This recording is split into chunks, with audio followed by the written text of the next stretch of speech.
Alors maintenant, rapidement, donc on va faire la correction de l'évaluation. Donc un ours, a bear, rencontrer, meet ou encounter, utiliser, use, nourrir, feed, dangereux, dangerous, cueillir des fleurs, pick flowers, des règles, rules, timide, shy, gourmand, greedy, agressif, aggressive avec 2G, crier, shout, rester, stay ou remain.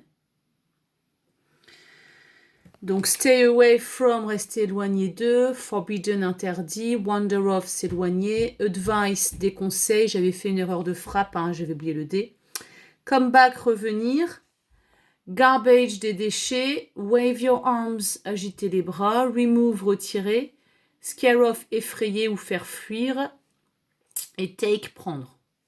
Donc garbage containers, le synonyme c'est bins, des poubelles, et a garden ou a yard.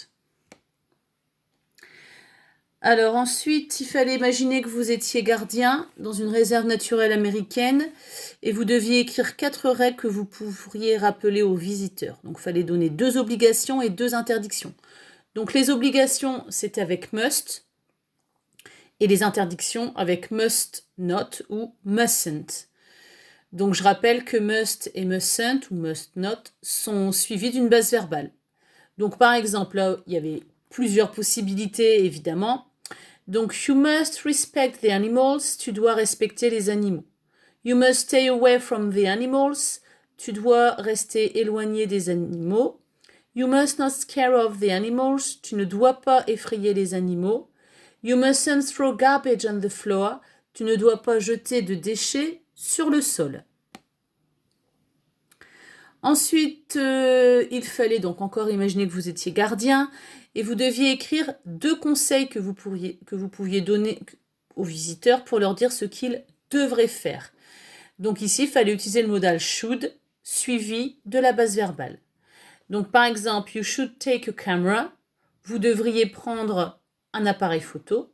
You should wear hiking shoes. Vous devriez prendre des chaussures de randonnée. Évidemment, il y avait d'autres phrases qui étaient possibles. Enfin, imaginez à nouveau des conseils que vous pourriez donner pour dire aux visiteurs ce qu'ils ne devraient pas faire. Donc ici, should not ou shouldn't. Donc, you should not scream, vous ne devriez pas crier. You should not feed the animals, vous ne devriez pas donner à manger aux animaux.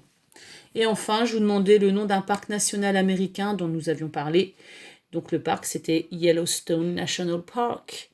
Voilà, j'espère que vous avez compris. Sinon, n'hésitez pas à m'envoyer un petit mail.